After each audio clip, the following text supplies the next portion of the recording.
All right, and welcome everybody. My name is Susie Taylor. I'm director of the Science Math Resource Center.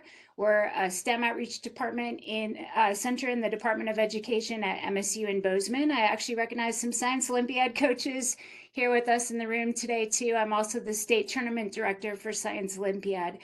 So I'm really glad to have everybody here. We are recording the session. If people join in later, they can rewind and watch what we're up to.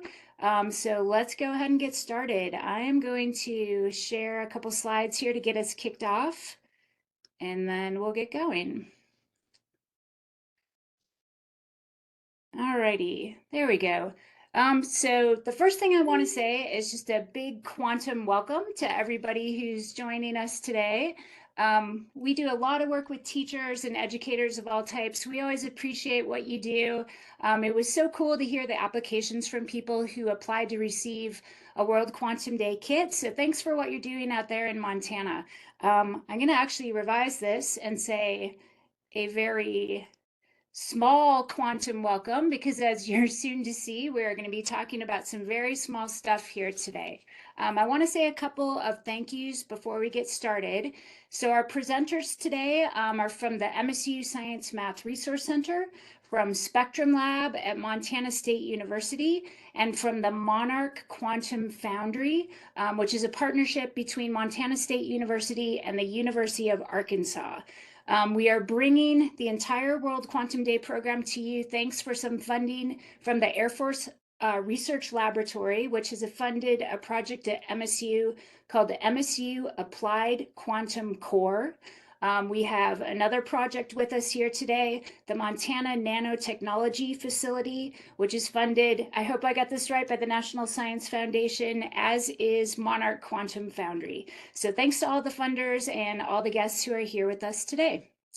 So what we will be doing here today is talking about World Quantum Day. This is an initiative that was started a couple of years ago, basically to help people learn about this emerging field, to support educators and all people who really just want to know more about quantum science and technology.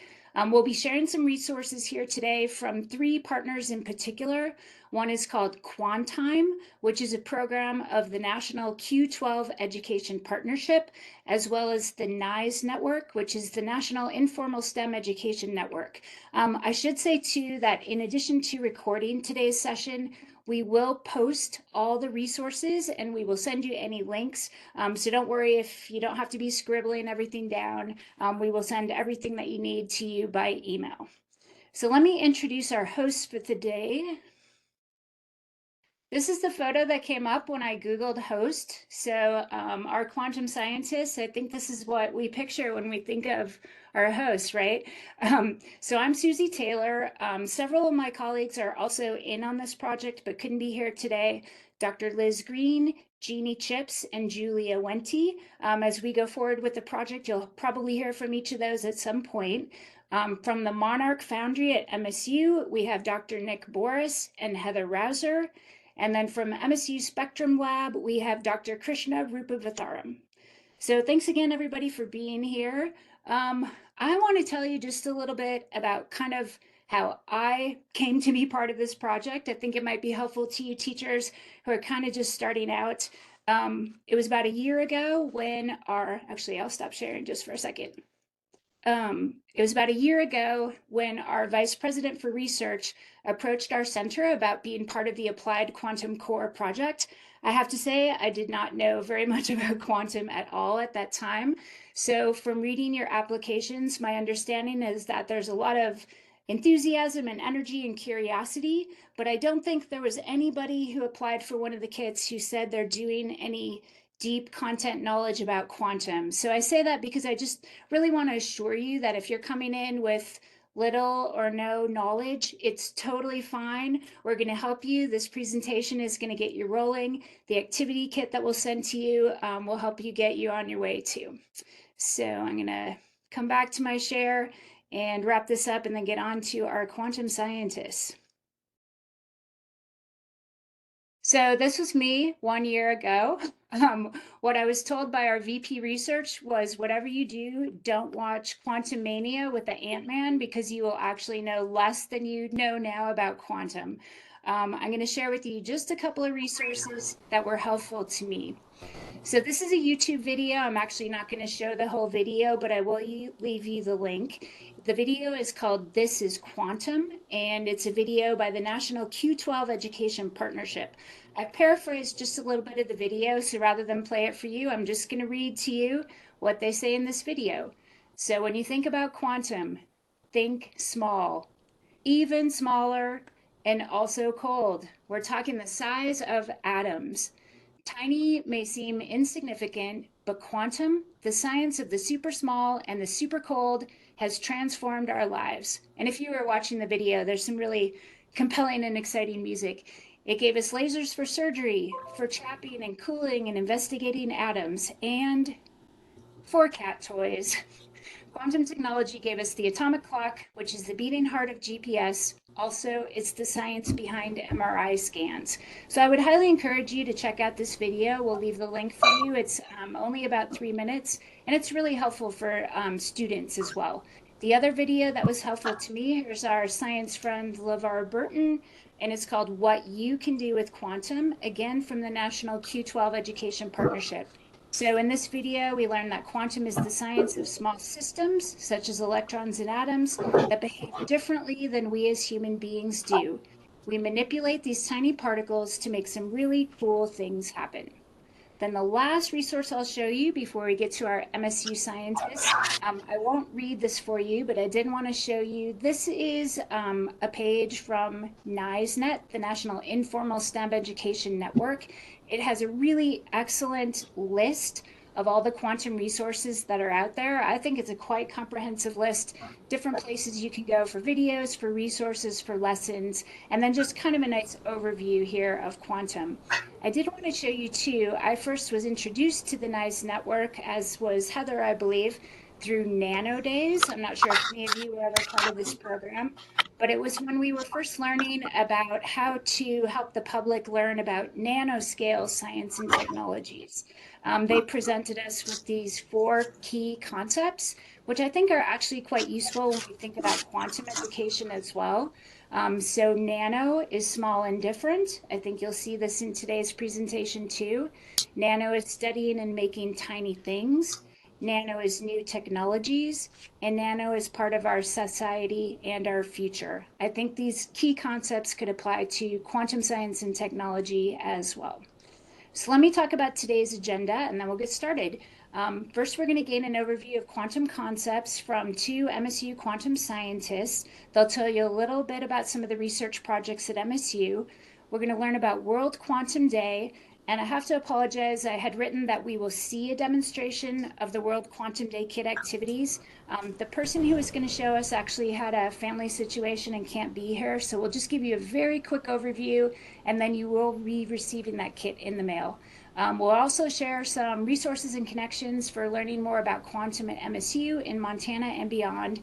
And then I couldn't resist encouraging you as educators to join our quantum club. That's kind of silly. But what I wanted to share with you is some future possibilities for educators. These are all things that we could do as we go forward. I want you to kind of have these in your mind as you think about quantum. Would you like online short courses or webinars? Would you like a scholarship to come to a conference this summer and learn more about the Applied Quantum Core? Would you like travel support to go to a national camper workshop? We're thinking about an immersive summer research experience where teachers might come for several days and work and visit our labs. Maybe some of our MSU scientists and students could visit your classroom. Maybe we'll have a mini grant program so you can do some quantum activities in your class. And then maybe we could think about quantum across the curriculum. So how do we incorporate writing or art or ethics or social studies, all of those things. I'd like you to be thinking about that today as we do our presentation. I'm going to stop sharing. And Heather, I know you have an opportunity you wanted to share with the teachers. That might be something you can take advantage of immediately. Yes. In addition to MonArk Quantum Foundry, I also work at a place called the Montana Nanotechnology Facility. And we have a course with our partners at Stanford for a virtual teacher course this summer in July. And we will pay you to go learn some nanoscience and nanotechnology. So it's a $500 stipend on course completion and $300 to implement what you've learned into your classroom. So there's lots of our nano professors at MSU that join this virtual conference, and it's really worthwhile. It's really reviewed very well, and kind of a fun thing to do. So if you can see my name on the screen there, my email is just my name at montana.edu. I am happy to send you more information. Awesome. And maybe we could post those in the chat at the end. Thanks, Heather. Yep. Okay, we'll get started now with our MSU colleagues. First up is Dr. Nick Borys with the MonArk Foundry, and looks like everything's good to go.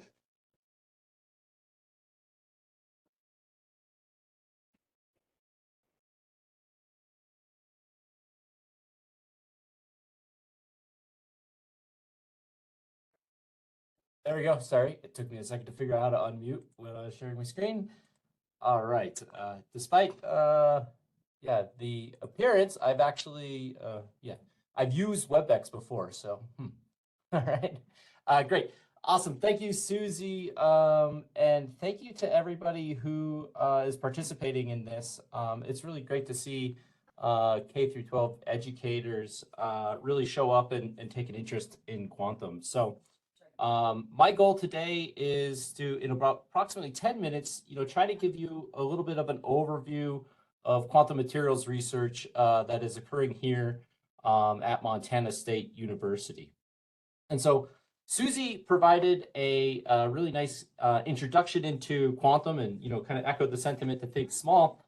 And I'm going to kind of follow the same format. And so before we can really talk about quantum materials research and quantum information science and engineering, it's important for us to think about the composition of matter. And so kind of what I have up in my hand here, and I'm going to kind of try to show it to the camera here. So this is a silicon wafer. This forms sort of the basis of all modern electronics.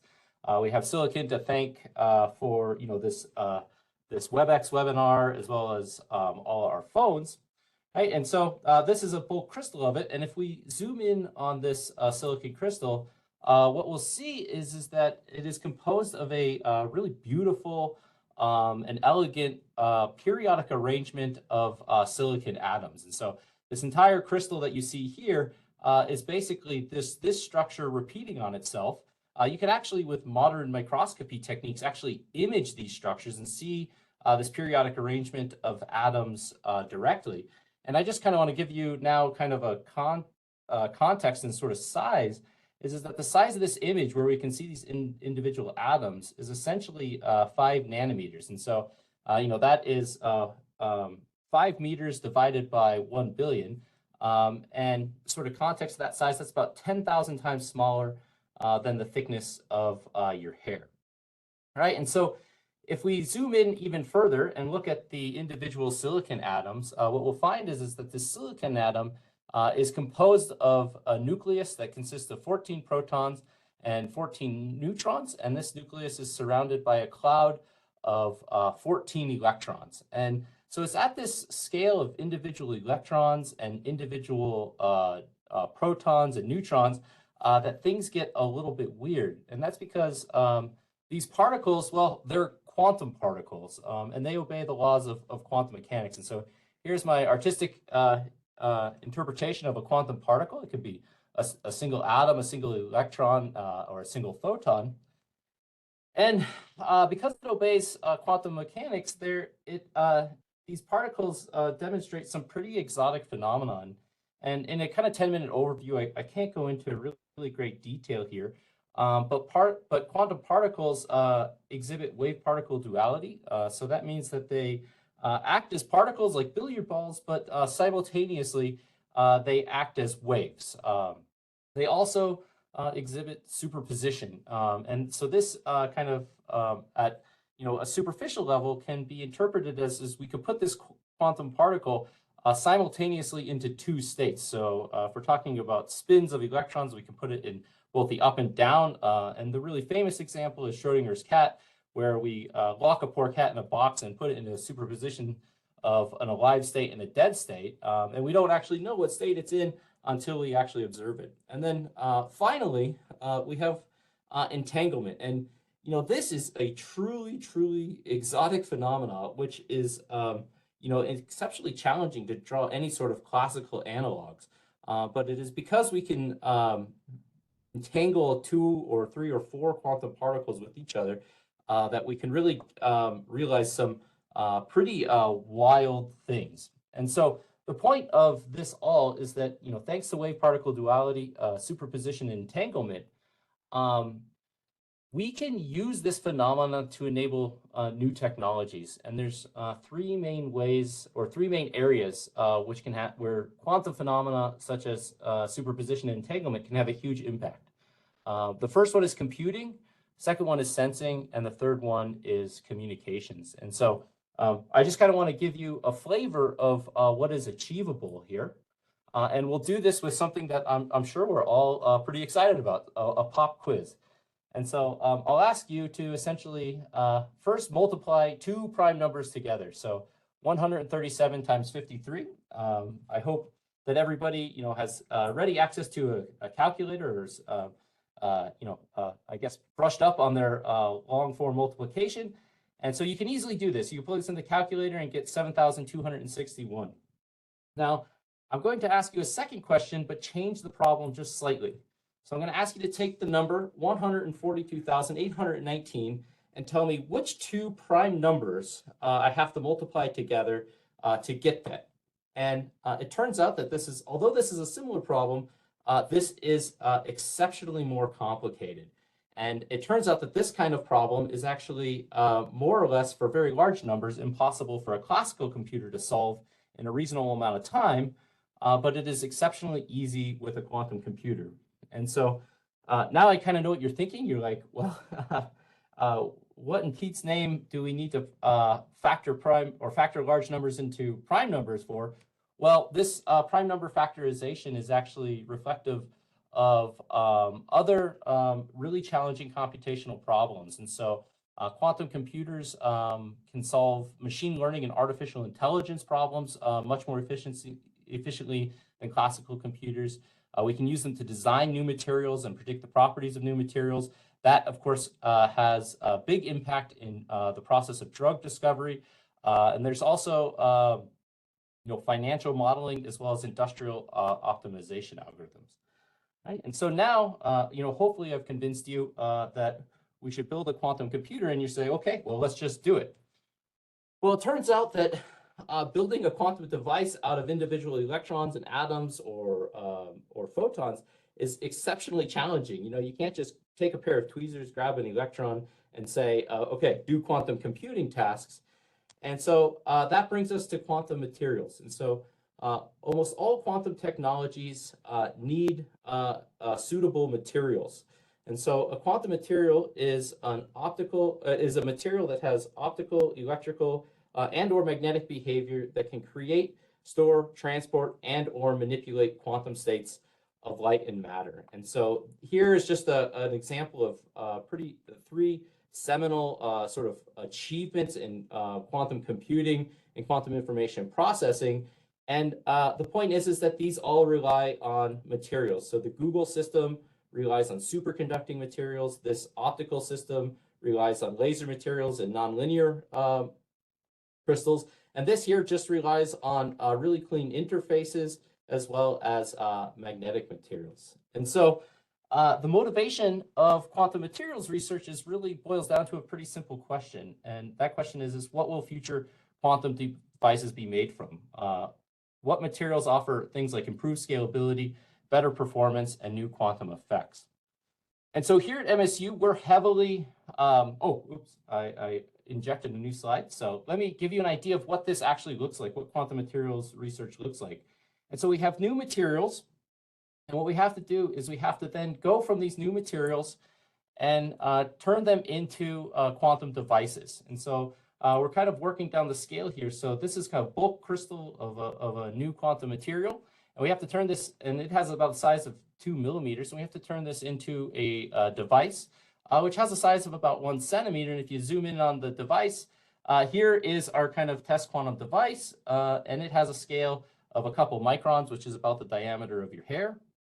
And then from that, we have to go into the lab and make quantum type measurements. And so what I'd like to emphasize in this slide is that this process is truly multidisciplinary, right? The discovery and growth of new materials requires physics to make the predictions, chemistry and material science to grow new materials, nanoscience, electrical engineering, mechanical engineering to create devices, as well as robotics and artificial intelligence to automate many of these fabrication processes. And then on the measurement side, well, we need the physics to test the hypotheses that we've made and validate the measurements. We use a lot of optics and electronics. There's a lot of computer science and engineering for the instrumentation. And then, of course, we heavily rely on mathematics, statistics, and data analysis, as well as numerical modeling.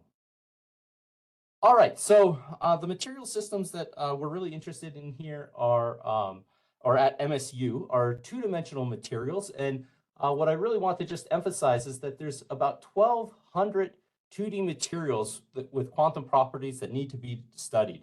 And so you see just kind of an example here. We have superconductors, we have magnets, we have semiconductor materials. We have essentially the whole gamut. And I'm not really going to go into details, but what is really special about these materials is that with fairly rudimentary techniques, we can isolate them down to single atomic layers.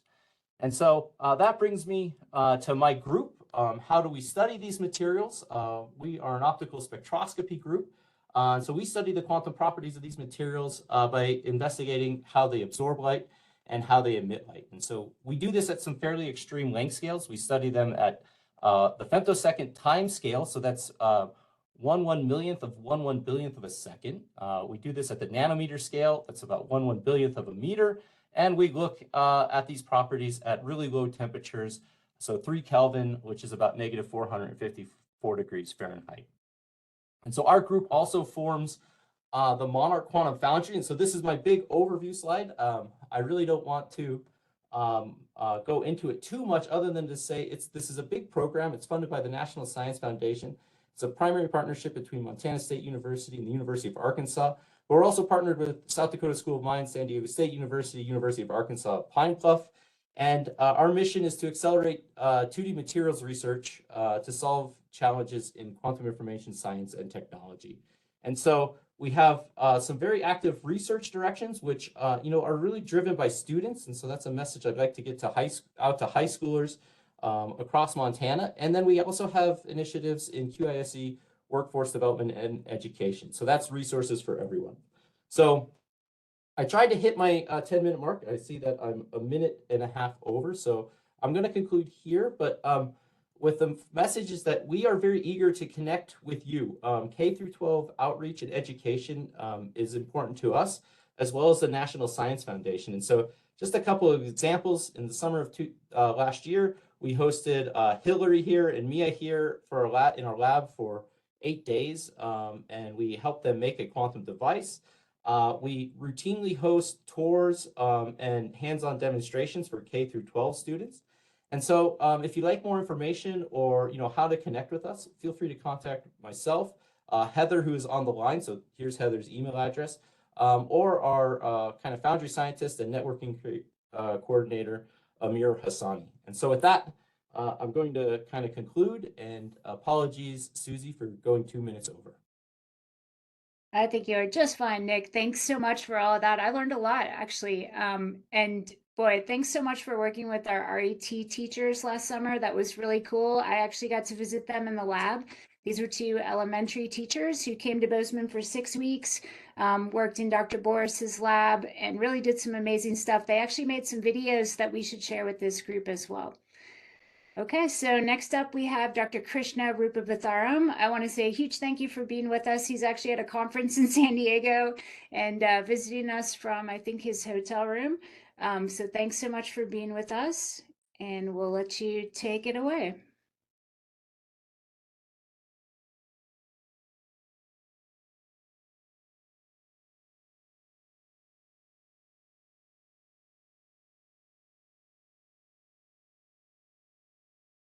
I have to unmute myself first. Hello. Thanks, Nick, for that pointer. And thank you, Susie, for that introduction. Let me start sharing my presentation, and then I hope, yeah. Can you see this? Yes, looks good. Thanks. Perfect. Okay. Can you see my cursor? Yes. Okay.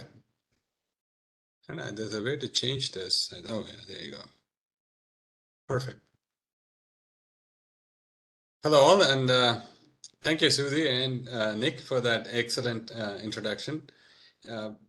And I'm not going to apologize, Susie. I am going to go over time. So if you feel the need to cut me off, please do so at any time. Again, my name is Krishna.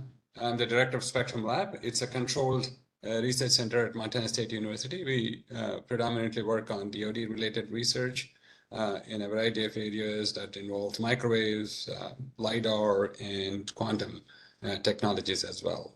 We are a member of what's called Montana Photonics and Quantum Alliance, which is a consortium of all the photonics industry in Bozeman and across the state as well as Optech, which is a networking center at MSU. Just to give you a rough idea of the extent of photonics industry here, and now it also has connections with the quantum technology. Gallatin Valley especially has an extensive record of very successful photonics companies. You can see that growth curve. It's picking up speed, and there are a lot of very interesting companies setting up shop here.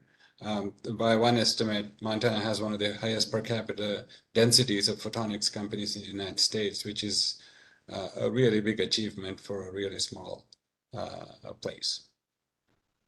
So if you're ever in Bozeman, I think you should make it a point to sort of arrange some visits, not only to the university photonics research centers, but also the local industry, and they're always willing to reach out. All right, so we've heard everything about quite a bit about quantum physics. I thought I'll share my bit as well. So quantum physics, as we've heard from both Susie and Nick, is one of the most fundamental theories we have at the moment. Very successful. It describes nature at a very, very small level, at the elementary particles level. And the quantum is the minimum amount of any physical entity. And photon, for example, you've heard of electrons, and photon is an elementary particle of light. So that's when you hear the word photon, it's a quantum particle that describes light. And as Susie said, it's everywhere now. In a lot of modern devices, equipment, and technologies utilize these quantum properties. We don't know about any of these, but they all have inherent quantum nature to them. Lasers, for example, GPS, MRI, and a variety of applications utilize quantum mechanical principles. And as we have heard, this chart divides physics into basically four quarters, depending on size and speed. So classical mechanics is something that describes everyday experiences. In terms of sizes. Of course, it also describes astronomical sizes, but that's a different thing. But classical physics and mechanics deals with reasonably large sizes and slow-moving particles. But the topic of interest now is what's called quantum mechanics. As Nick pointed out, this is a tiny, tiny scale, nanometers, a billionth of a meter. So once you go to those really small sizes, then there are a lot of weird properties that show up. One of the things is duality or complementarity, where that entity can behave both like a particle and a wave. So the good way to remember is that all particles move like waves and hit like particles. So that's a good rule of thumb to remember how to reconcile these dual nature of any particle. Since it's so small, there is always the question of whether you can measure them accurately. In principle, you can, but then there is an associated or a complementary attribute of that particle that becomes very uncertain. So the act of measurement could disturb or change an attribute of the particle is something that one has to remember when making quantum measurements. And so this uncertainty is built into the quantum mechanical principles. So there is a price you pay. If you want to have precision in one dimension, the other attribute, a complementary attribute, becomes very uncertain. And then superposition, right? We talked about cats being dead or alive, which is never a popular joke, but in any case, so it basically conveys the concept of an entity existing in multiple states. It's not just a binary, whether it's on or off, but a variety of a spectrum of possibilities in between. So to be or not to be becomes to be and not to be.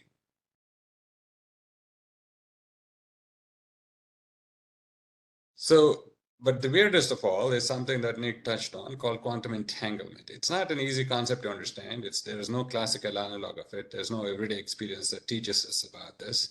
But it's a property that essentially states that if there are this is now deals with two quantum particles. All the other weirdness that we talked about dealt with every single quantum particle, right? The uncertainty, the superposition, etc. That is for a single quantum entity. But if there are two such quantum entities, it's possible to prepare them such that their fates are linked or their properties are linked forever. Forever in the sense, not just in time, but it's non-local as well. Even if they're far removed, they can still behave as if they're connected with each other. And that's the weird part. That's how you can say, you will probably summarize that as being entangled. So Schrodinger, the cat guy, actually coined this as well and says, yeah, it's superposition is one thing, but you can also, if you have two of these entities, you can, and if they behave in a particular way as if they're twins, then you can call that entanglement. There are books available. I've advertised for this book. It's surprisingly good. It's called Quantum Entanglement for Babies. It starts small and then it starts at a very low level and pitches some of these ideas in very normal terms. It makes it slightly easier to understand. So essentially, in the you can see, I don't know whether you can read this, but even if the particles are separated by a large distance, their properties are connected with each other. Their properties are correlated with each other, and that's one simple description of what's called entanglement. And Einstein never liked this because he thought it really violated some principles of relativity, what speed of light. So he called it spooky action at a distance. But anyway, it was proven later that these kinds of properties do exist, and they can be tested and applied to a variety of a range of applications. So let me try to sort of normalize this. I mean, this is not the right description, but Frank Wilczek, another Nobel laureate, actually brought this to a very common way of describing properties that are correlated, right? So let's say there's a factory that makes cakes that are they come in two shapes. That's a square or circular. There are two users, canonical users in quantum world are called Alice and Bob. So Alice and Bob order cakes from this cake factory, which sends them a box each, and they open them. And if they don't know about, if Alice opens that, it could be circular or square. Similarly, Bob could also open it independently. It could be square or circle.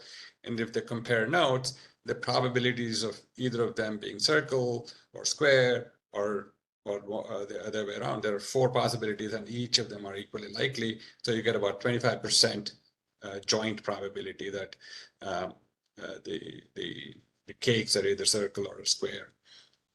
These are supposed to be what are called independent measurements. They're not connected at all.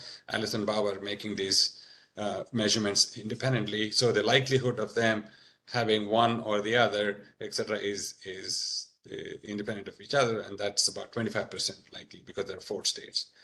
But now, let's say, for example, if the information from Alice opening it improves the information about Bob, if they're somehow connected, correlated, or entangled, then the probability that Alice opens it, it's still a 50% probability that she gets it as a square or circle, but now Bob can learn that and open it, and it's 100%. So the overall probability of some definite state occurring is improved from 25% to 50%. So if there is some such connection built in, some entanglement built in, that improves that information improves the knowledge about the state, dependent on what the other state was, is the property that's being exploited here. So it's a very classical analog, but it's not a very good example. But at least it conveys the information that there's a possibility that in fact, you can build in this through interactions. You can build in these correlations that provide additional information and improve or make it interdependent as opposed to independent. So that's the property that it becomes very applicable in some of the applications I'm going to present now. Don't worry about this, but this is a quantum cake way of, it's a mathematical description of how that entangled quantum cake would look like. It's a pictorial description of what representation of what Nick was showing the other day. So that showing in his presentation. So that's an entangled cake would look something like that, and it's a mixed state. So all possibilities are likely till Alice or Bob make a measurement, and then it collapses to one or the other, and then Bob can, with that knowledge, or the other with that knowledge, can also make a more definite measurement. So the uncertainty reduces. These are a lot of jokes about quantum cakes. We'll not go there. But word of caution, so typically these quantum physics discussions go away from being technical and scientific to philosophical. There's a lot of debate about what this means.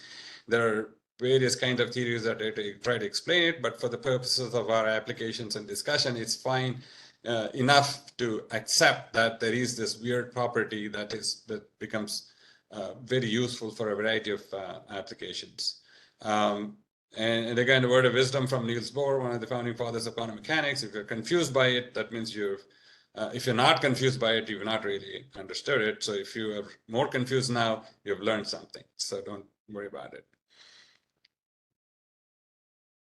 Quantum computing and quantum technology has been in the news. There's a huge effort from the federal government called National Quantum Initiative. There is a lot of funding available for a variety of applications in cryptography, in simulators, sensors, quantum computers, a whole lot of them. And there's been a lot of news coverage as well in recent times. 60 Minutes had a feature on quantum computing, and then quantum computers could solve problems in minutes. IBM has been in the news for developing a very large quantum computer, etc. So it's been in the news. It's caught public imagination. So there's a lot of discussion, and I think this raising quantum awareness, especially among school children, I think is a fantastic effort to sort of keep up with the changing scenario here. I'll not go into these details, but it's sufficient to just say that a classical bit has 2 options, either on or off, or 0 or 1. So if there are 2 such things, there are 4 states possible. If there are n such bits, then there are 2 power n possible permutations, and you're sampling one of them. Classical computers crack at keep computing one possibility out of all the possible combinations. That's why it's kind of slow. Whereas quantum bit now can exist, as we have said, superposition can exist anywhere in between 0 and 1, etc. So if you now develop a quantum computer, all possible permutations can be simultaneously processed. And so that's where the speed up happens. And that's why it's really good for computing. And Professor Borys actually gave really nice examples of those quantum computers. Like Google has announced a chip called Sycamore that's supposed to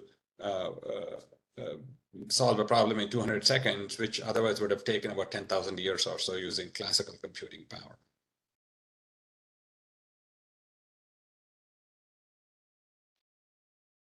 Sorry, my video just died.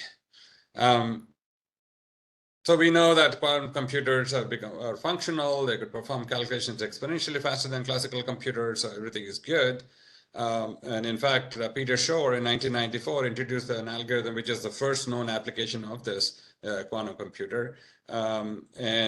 His algorithm essentially looks at how to compute, solve the factorization problem that Nick referred to. Factorization is an inverse of multiplication, so it's a kind of a tough problem as you deal with large numbers. But his algorithm suggested a way that if you were to build a computer with sufficient with a sufficient capacity, you could solve this in real time. So that was an exciting application. There's a lot of this was in 1994. There's a lot of push to sort of generate or build a quantum computer that can do this. He came back in 2020 and then warned people. Yeah, it's one thing to have these faster computers built, but there is a huge problem in terms of internet security, that they could endanger our data. How is that? So let me digress a little bit. Now I'm actually at a conference that's to do with it's actually titled Optical Fiber Communication. So I thought it was appropriate to introduce a little bit of communications discussion into this. That's why it might take longer than what the allocated time. So typically our fiber based communications deal, converts some analog like our computer or telephone or whatever into digital pulses. These are all electronic. It modulates a light source. With now light can be conducted through a light pipe or a fiber. It goes to a remote location. Then there's a detector that detects that and then converts it back into electronics. And then we get the output back into our computer or phone. That's how this RF to electronic to or electronic to optical or photonic back to electronic conversion happens, and then we get our data. So there are schemes where you represent information. So if you want to send a hello in binary, you take the ASCII equivalent, and then you start putting the two different colors to represent a 0 or 1 bit or so, and then transmit them. This is how communications happens. 1 gigabit per second, which is 1 billion bits per second, is an achievable rate. And this conference, we are looking now at 1 terabit, which is 1,000 times more than that, in terms of bit rates. So just to give you an example, 40,000 pages per second would be about a gigabit per second, which is nothing nowadays.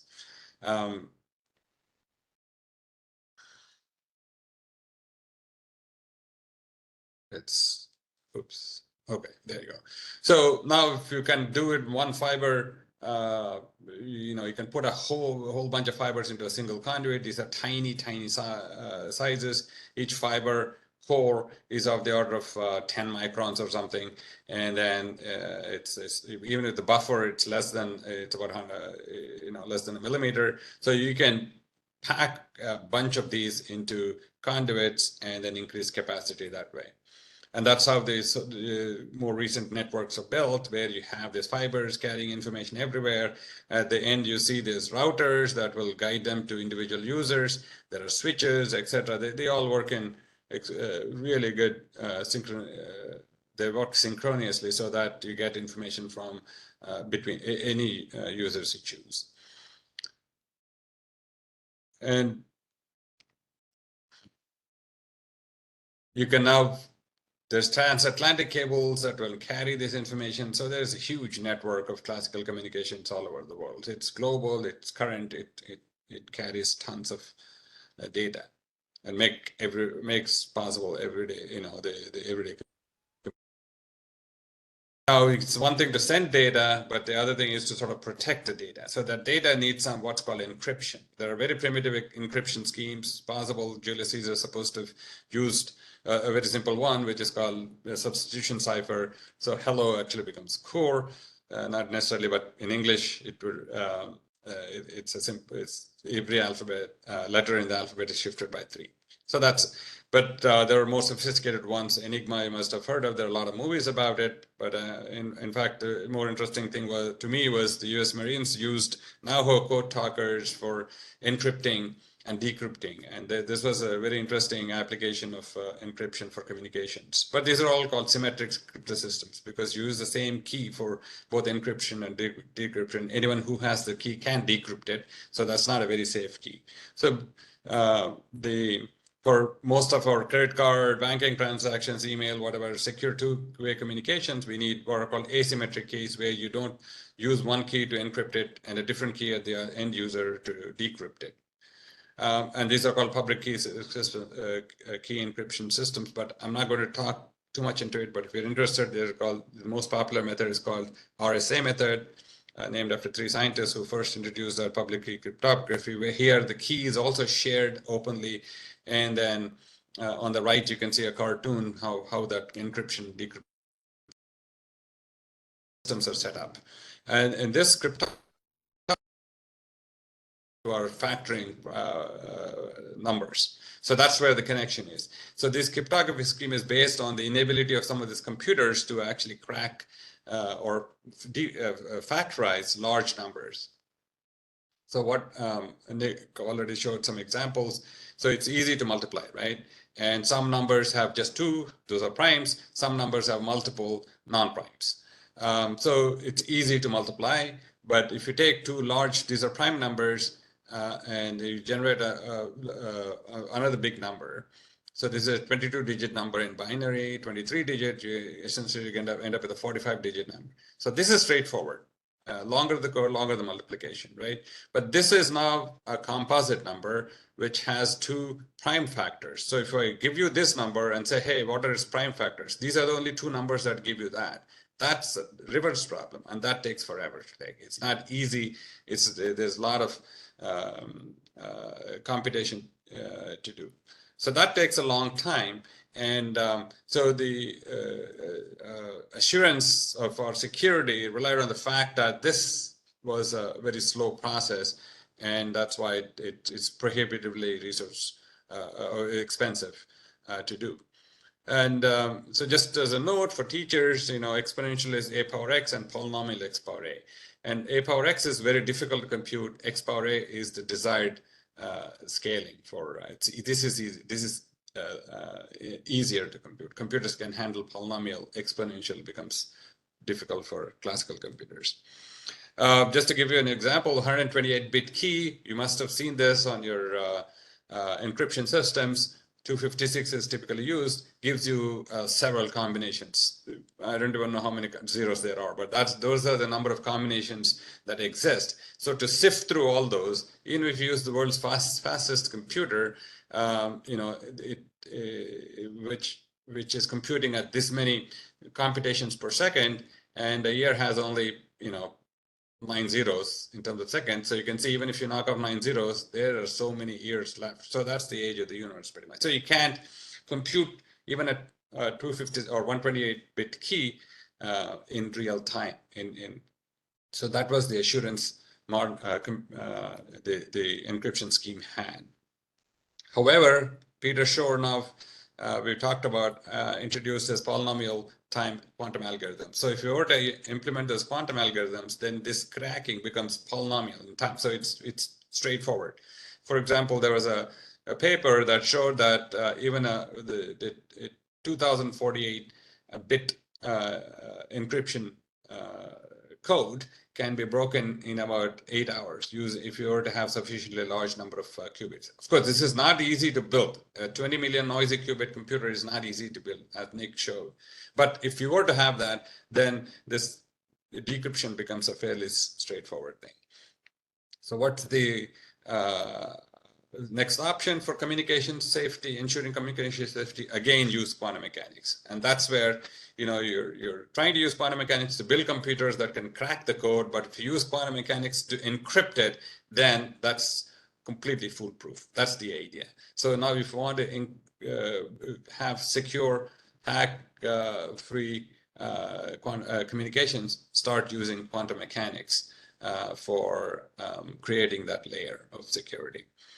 Because we said that any measurement disturbs the quantum state, so you can use that technique to sort of make sure that if it does get disturbed, users would know, they break that and develop a new key. So that's the idea. So now, Hey, Krishna, it's Susie. I'm sorry to interrupt. I know a few of our teachers have to go right at 5. Okay. So just wanted to let you know we're getting close. I want to make sure people have a chance to ask any questions. So anyway, I won't go into the details. So there are a whole bunch of, if you want, just let me know. There's a whole bunch of methods to do this quantum encryption and then build a network of this. And why is this interesting to us? That's exactly what we are doing at MSU. That's where I want to. So I'm going to end with this couple of slides. So at MSU, we are building these networks that can connect various nodes on campus. So Spectrum Lab is here. There's a secure facility called Applied Research Lab. Then this is where Nick and others stay. And so there is this campus-wide network that will precisely support this classical communications that we use for normal, for all our work activity. But there is a quantum layer that's being built in that provides the security. And then we want to build this not just in fibers, we also want to do building to building or direct line of sight free space where you can actually send information where fibers can go directly in air. But then you'll have to deal with turbulence. That's what turbulence does to optical signals. It destroys them, disturbs them, degrades them. So you need to take care of all those. But then since we work with DoD agencies, they're interested in more mobile platforms. So you see a network built on drones. So can drones carry this quantum and classical communications networks? We also are building things that would allow us to increase quantum memories. We do what's called quantum transaction that allows us to connect 2 different quantum computers. One is it's in a cold temperature, the other is at room temperature. Can we build some interfaces that allows us to transfer quantum information between these 2 computing systems? We're also building what are called converters that allows us to connect a quantum device working at one frequency or color with another one at a different color. Yep, that kind of wraps it up. Sorry it went long, but thank you for your patience. Yeah. No, that's great. Thanks, Krishna. I just wanted to make sure people had a chance to ask any questions of you and of Dr. Borys. Before we do that really quickly, I just want to tell you very quickly about the kit. We're not actually going to demonstrate any of the activities for you, but let me tell you what to expect. I think everybody here has applied for one of our World Quantum Day kits. If you happen to be watching this and didn't apply for a kit, we will post all the resources online, so you can certainly do those activities. You wouldn't have everything right in front of you. So basically, the kits will come to you in the mail sometime before April 14th, which is World Quantum Day. That's actually a Sunday, so we don't expect that you're going to be teaching those activities on that day. We just hope that you'll do it sometime around that date. It can even be a couple weeks after that. We will ask you to send us one artifact of your students working with the project. That could be student artwork or a photo or some journaling, just something that we know kind of are getting some feedback about the kit. What will be in the kit is a World Quantum Day poster that you can hang in your classroom. There'll be World Quantum Day stickers. They turned out pretty cool, holographic. There'll be enough of those for all of your students. And then there will be 3 activities with all the supplies, all the directions, some PowerPoints if you wish to use them. I will say that the activities are kind of on a more basic level. If you have the content knowledge and feel confident in going deeper, you certainly can do that. But kind of they're just designed to get kids knowing the word quantum, knowing some of the basic concepts, thinking about World Quantum Day, and just kind of getting engaged and excited about science. So those will be coming to all of you in the next couple weeks here. I think that's it. I will leave it now open for any questions. If you want to unmute or use the chat, you can ask questions of our scientists. You can ask any questions about the kit or anything else you may want to share.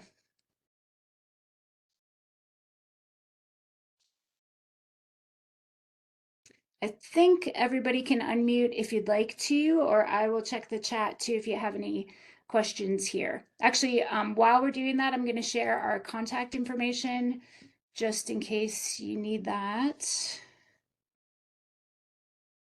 So I'm Susie Taylor at montana.edu. Heather, whom you heard from before, who has the paid nano learning opportunity, is there. And then my colleagues Liz Green and Julia Wente can help you with questions too. Heather, if you're still here and can see the chat, I might ask you to let me know if anybody has a question in the chat.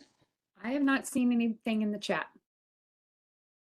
Okay, and if anybody would like to unmute and ask a question, that'd be great. I'm going to say our final thank yous here too. Thank you to MonArk Quantum Foundry and to Spectrum Lab for sharing your resources with us. Our funding for today's presentation comes from Air Force Research Laboratory and the MSU Applied Quantum Core, and from the National Science Foundation, which funds several projects at MSU. Hello. Hi. So I'm thinking along the lines that quantum is the ability of an element to do something different at a different temperature or pressure. I guess that's my question. Is that part of it? Sorry, Mike, could you just repeat the question one last time for me? Sure. It's my impression that quantum is the ability of an element to do something other than STP. So if we look at quantum at 10 degrees Kelvin, or I think an example I can think of is aluminum, when you cool it down, it becomes magnetic. Mm-hmm. Mm-hmm. So is that the idea of looking at all these elements in a different state of pressure or temperature or condition, and it acts differently? Yes, in a way. So even at standard temperature and pressure, there's quantum processes that are happening. So it's not as if you can turn off or turn on quantum mechanics.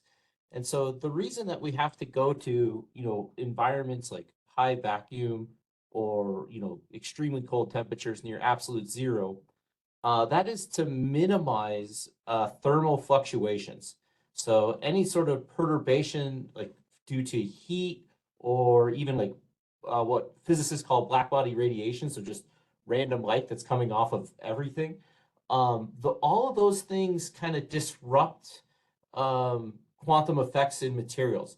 Not to the fact that like it destroys quantum effects, it's just more or less like any sort of major quantum thing like superposition or entanglement will only be observable in those systems where there's a lot of thermal fluctuations or background radiation for very, very brief windows of time.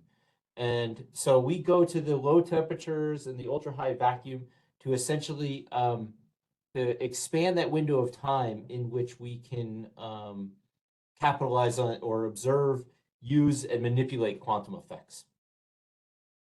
Does that provide some insight?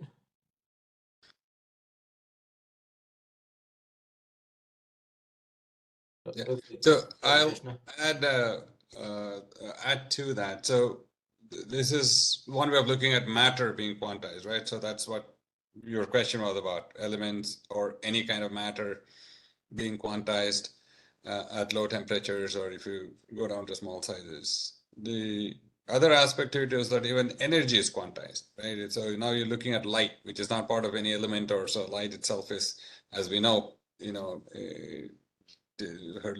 heard about that being an electromagnetic field or electromagnetic wave. But then at the core of it, it also is a quantum particle. It's not matter, but it's energy. So even energy is if you scale it down, will be described by what's called photon, which is the quantum particle for light. So basically, yeah, one way of looking at it is that if you go down small enough, then there is quantum nature that comes about. But for macro matter, yeah, temperature, pressure, there are all kinds of other attributes that you can apply and observe quantum phenomena. Yeah, so Mike, another, I guess, really great answer to this question is most likely the chair that you're sitting in, or at least the chair that I see in the background, that is held together by quantum mechanics. And so without quantum mechanics, things like plastics and ceramics would not be held together. And so it's you don't have covalent bonds in materials without quantum mechanics.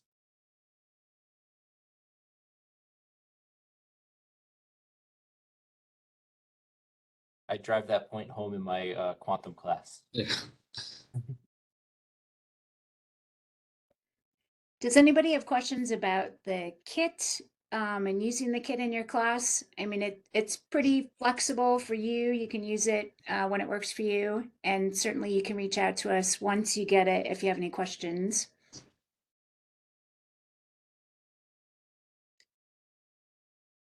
Okay, any other last questions? All right, well, thanks everybody for being here. Thank you to Krishna and to Nick for being here. Thank you, Julia and Heather, for helping out as well. And thanks everybody, especially for being teachers. We need great educators and we appreciate you. We're here to support you. It's not just World Quantum Day. We'd love to be in the Quantum Club with you going forward. So let us know how we can support you. All right, thanks everybody. Have a good evening. That was so great. Thank you so much. Thank you. Bye-bye. Thanks, Susie. Thanks, everybody. If you're ever in Bozeman, feel free to look us up and stop by. We'd be happy to show you our facilities. Awesome. Same here. Yeah, absolutely. Great. Thank you all. Good luck.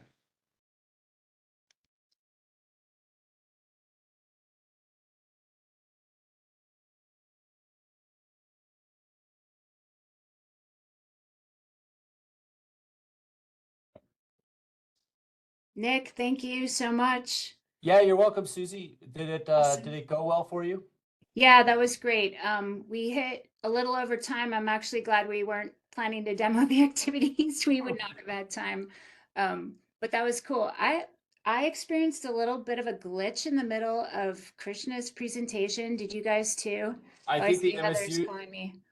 I think the MSU network kicked out. Yeah. Oh, hey Heather. I'm still online with Nick and Julia. They glitched out too in the middle of Krishna. I think it was the MSU network. So maybe he didn't glitch out, but everybody else did. Yeah. Okay. All right. Well, yeah, awesome. Thanks for being there, Heather. Okay. See ya. Bye.